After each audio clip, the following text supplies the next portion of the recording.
So I've often kind of wondered what it must have been like if you were an Israelite traveling in the desert with God. What did you feel? Did you feel God's presence? God came down to us in a cloud. If the cloud kind of gave the cloud signs, we were supposed to move on. And if there were no cloud signs, we were supposed to chill out.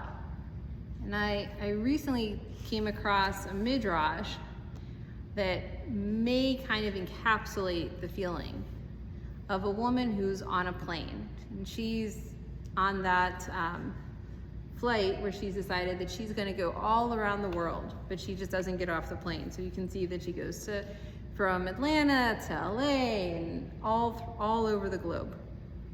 And for her, she experiences every single one of the stops, the time zone differences, the discomfort of the airplane, the joyous airplane food, the scrumptiousness of those wonderful drinks. Don't drink the coffee, by the way, on an airplane, just FYI, and everything that entails. So, but imagine if she were a mother.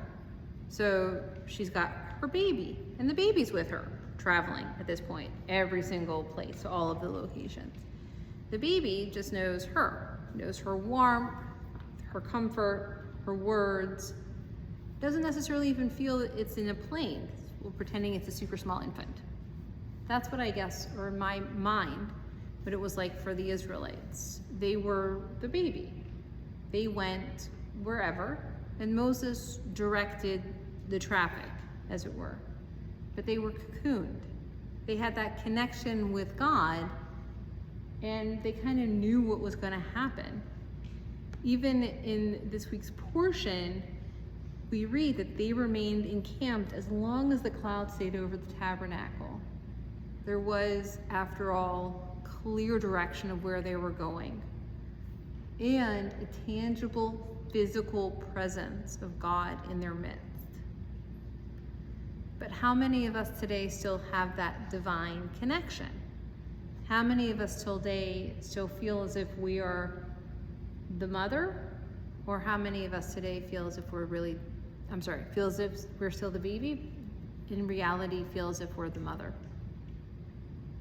I think frequently we're used to being, in the previous moment, the mom. We get jostled around. We focus on the discomfort. We feel the time changes. We feel every little thing. And that's what we're pouring our energy into. And what we don't feel is God's presence.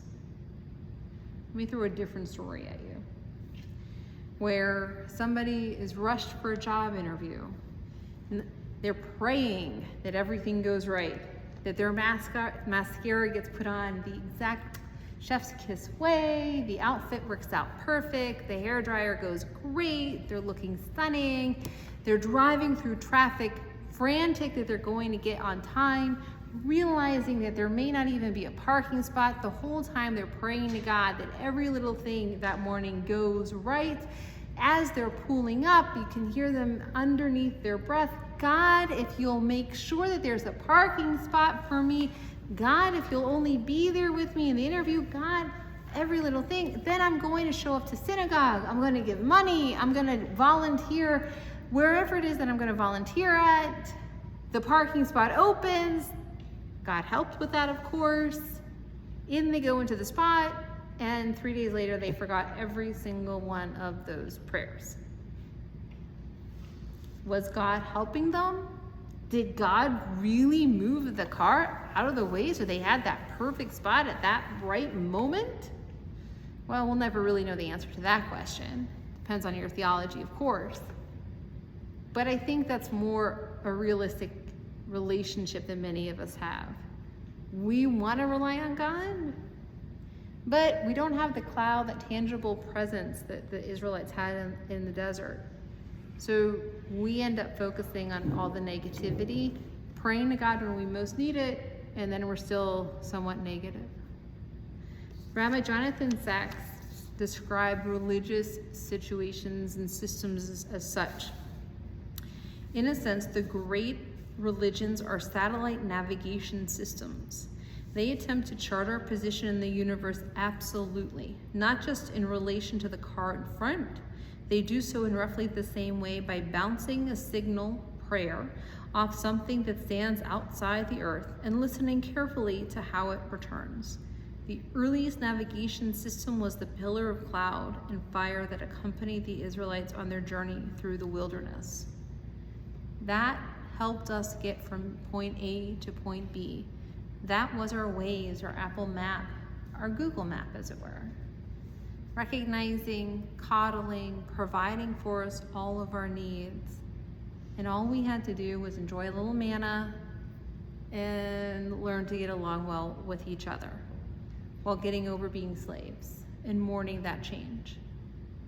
Today, we have many more stresses. We have the pull and tug of social media, the challenge of health issues, rising costs, questions and doubt about what's going on. And many of us feel as if we're that individual praying for God to open up that parking spot. We just fail to recognize that our prayer was answered, fail to be grateful, and get frustrated and feel alone. So I want to encourage us maybe to think about our religious system, maybe a little bit like Rabbi Jonathan Sacks presented. Our navigation system, our ability to help guide us even though we no longer have that cloud guiding us directly. But maybe we can, in fact, take a moment, be a little bit more mindful, meditate a little bit, practice some gratitude, be a kind, compassionate person, be that light to others, so that we can once again be rooted when faced with life's biggest challenges, when faced with tremendous doubt and fear. We can, once again, find hope for tomorrow.